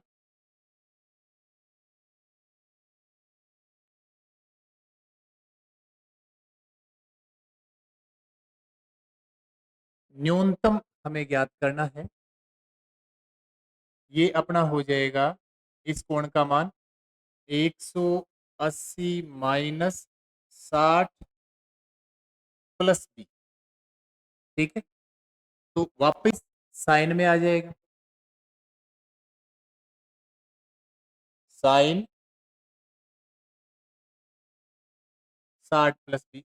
अब न्यूनतम हमें इसमें पूछा है ना T2, इस डोरी में न्यूनतम T2 ज्ञात करेंगे तो ये इससे गुणा होगा 5/sin 60 + B. T2 minimum, minimum कब होगा, जब साइन का मान 90 डिग्री होगा। मिनिमम के लिए बी होगा 30 डिग्री। नीचे जो अधिकतम मान आएगा तभी तो न्यूनतम मान आएगा। बी का मान हो गया 30 डिग्री, तो T2 का मान कितना हो गया,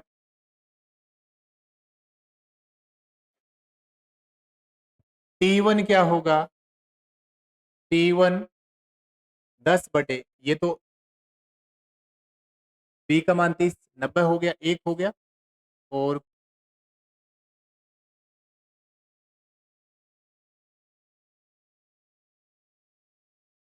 ठीक है, ये अच्छा क्वेश्चन, इस टाइप के पूछे जा सकते हैं जिसमें टाइम कम लगेगा और थोड़ा सा ज्यादा मतलब दिमाग लगाना पड़ेगा, बहुत ज्यादा नहीं, थोड़ा सा ज्यादा बाकी।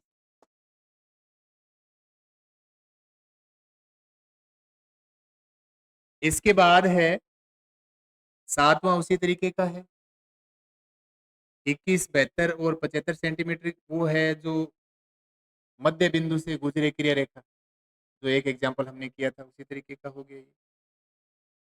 आठवां है एक बहारहीन डोरी क्षैतिज रेखा से 4 मीटर दूरी पर से दो बिंदु ए तथा बी के बीच में तनी हुई है, 20 kg भार।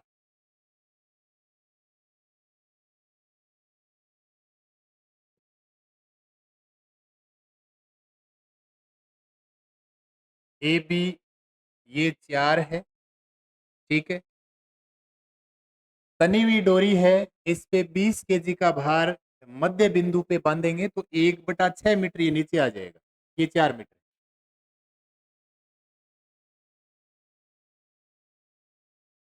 ये दूरी हमें दी हुई है 1/,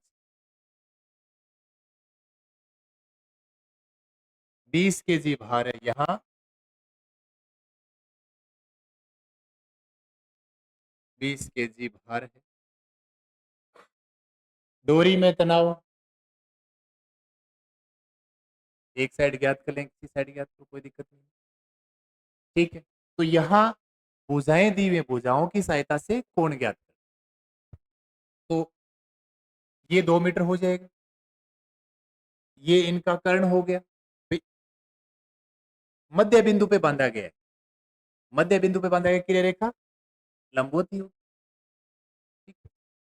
क्रिया रेखा तो हमेशा ही लंबवत होती है इस रेखा के, तो ठीक है। और यहाँ मध्य बिंदु और दे दिया तो मध्य बिंदु से और गुजरे, सेम डोरी है, कोई दिक्कत नहीं। तो ये जो भुजा है सी, बी सी इक्वल टू कितनी हो जाएगी,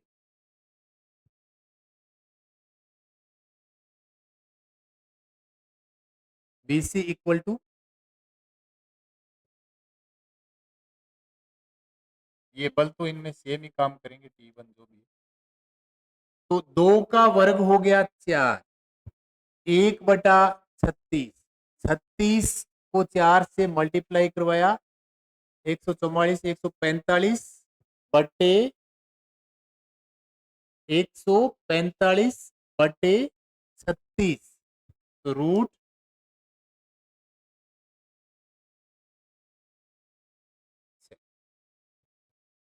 अब लामी,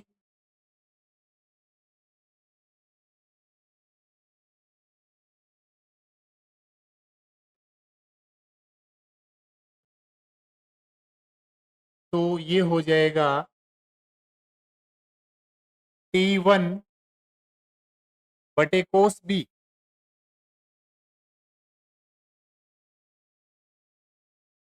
T1/cos B 20 दोनों में बराबर ही होगा तनाव, सेम दूरी है, लंबाई भी समान है। तो दूसरा जो रिलेशन है 20 के साथ याद करेंगे,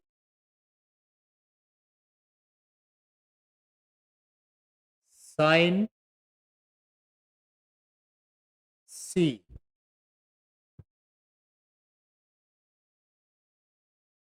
तो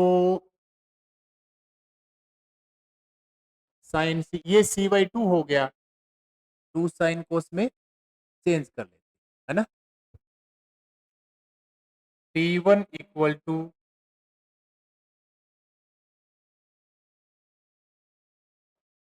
20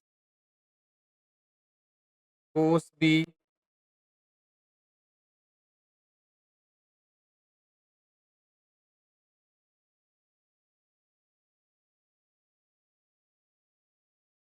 इससे फायदा क्या होगा, आपने मान रखना है सीधा अपने अभी, तो ये हो गया 20 × कोस बी, ये इसी त्रिभुज में कैलकुलेशन कर लेते हैं, ये बी है, कोस में मान समकोण त्रिभुज है ना, तो कोस में आधार बटे कर्ण होता है, तो 2/2/2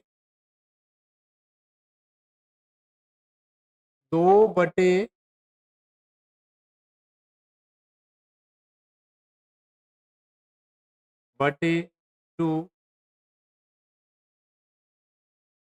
साइन सी बटे 2, साइन इसके सामने वाला 2 लंब और ये कर्ण, तो 2 बटे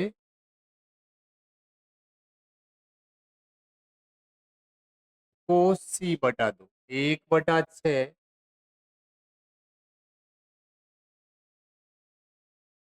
यही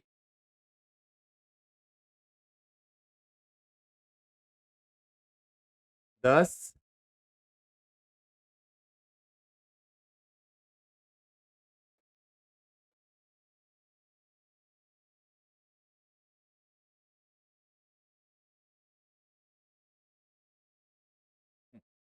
ऊपर।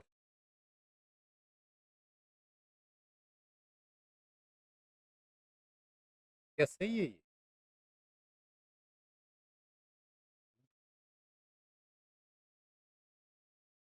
ठीक। तो भुजाओं की सहायता से इस तरीके से अपने को पहला प्रयास, अगर भुजाएं दी हुई हैं, तो समकोण त्रिभुज अगर बन रहा है तो सबसे पहले तो उसको ढूंढो। कैलकुलेशन सबसे सिंपल होती है। अदरवाइज कोस का आपको मान ज्ञात करना आता है। ठीक है, कोस का मान ज्ञात कर लो, साइन का है वो sine square plus cos square equal to 1 बड़े फॉर्मूले से ज्ञात करके जो जो मान है। यहाँ भी यहाँ तो इसमें c/2 हाफ करना ही पड़ता है।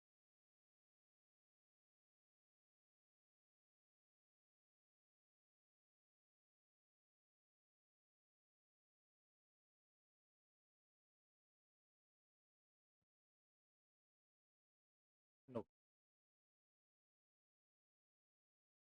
ABCD एक डोरी है जिसे ए तथा डी पर लटकाया गया है। इसके बिंदु बी पर 10 न्यूटन तथा बिंदु सी पर W न्यूटन भार लटकाए गए हैं। छोड़ देंगे इसको, दो जगह भार लटकाए गए हैं तो इतनी कैलकुलेशन नहीं करें, वरना तो दोनों अलग अलग बिंदुओं पे लामी थ्योरम लगानी होती है आपको, लेकिन बचना चाहिए इनसे। एक अच्छा रिजल्ट है ये। तीन बल एक त्रिभुज की भुजाओं के मध्य बिंदु पर भुजाओं के लंबवत क्रियाशील हैं तो वे बल भुजाओं के समानुपाती। देखो, एक तो क्या था, एक तो ये था कि त्रिभुज की भुजाओं के अनुदिश परिमाण व दिशा निरूपित है तो वो साम्यावस्था में होते हैं। एक ये रिजल्ट क्या है, जो 10 नंबर है,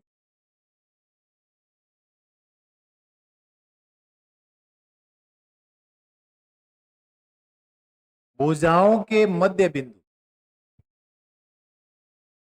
डी,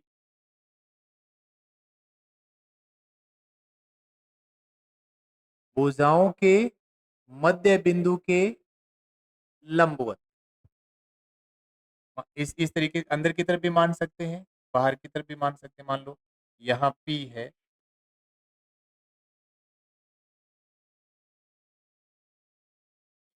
क्रिया रेखा कहीं ना कहीं इनकी मिलेगी।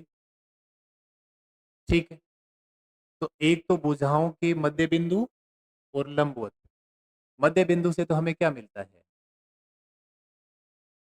केंद्रक मिलता है, और लंबवत से लंब केंद्र मिलता है। तो इसका केंद्रक और लंब केंद्र दोनों सेम होंगे इस कंडीशन में, तो जहाँ पे इनकी क्रिया रेखा मिलेगी। तो ये जो बल है, ये जो संगत भुजा है, इनके क्या होंगे, समानुपात। P/BC, Q/AC, ये रिजल्ट।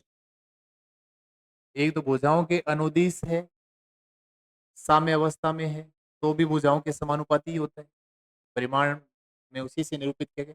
उन्हीं भुजाओं के मध्य बिंदु पे लंबवत डायरेक्शन में है तो भी उन भुजाओं के समानुपाती होगा। तो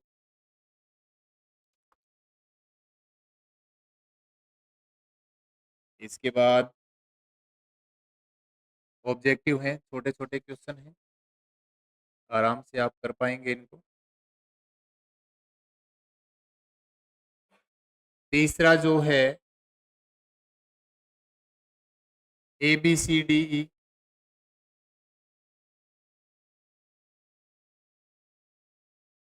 पंचभुज है, एक कण पर क्रियाशील बल परिमाण तथा दिशा में, ये बल है ए बी, बी सी,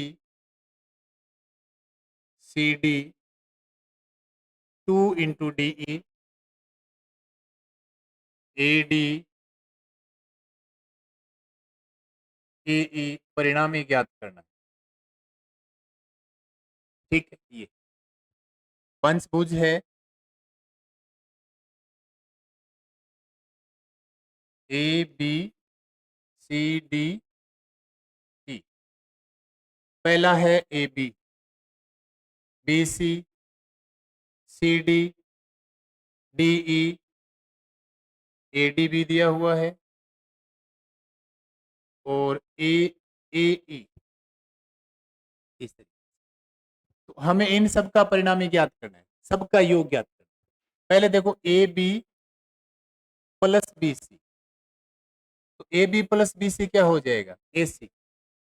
ठीक है, plus C D plus 2 D E plus A D plus A E, ये ज्ञात करना है। A B plus B C की जगह हम क्या लिखेंगे, A C plus C D plus ये 2 डी ई वगैरह है, और A C plus C D A D, A C plus C D, देखो ए सी सी डी ए डी, और ए डी और ए डी 2 AD यहां से ले लिया, और 2 DE प्लस DE, और प्लस, तो यहां से 2 इंटू ए डी प्लस DE AE, तो इनका परिणामी इस तरीके से कर दे जाएंगे। और बाकी इसमें ठीक है,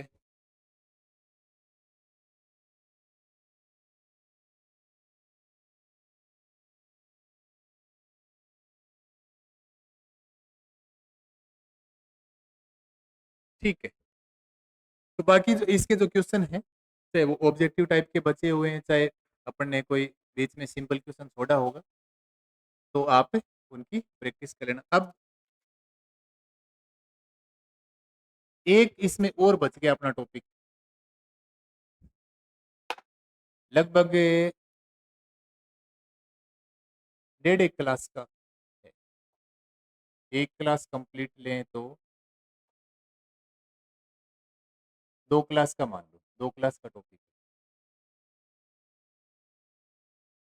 कल राकेश जी करवाएंगे आपको कोई बाइनोमियल का कुछ पार्ट बचा हुआ बता रहे थे, तो अपना फिर ये संडे के बाद होगा, तो टेस्ट में यहाँ तक का ही आएगा। ठीक है, ये जो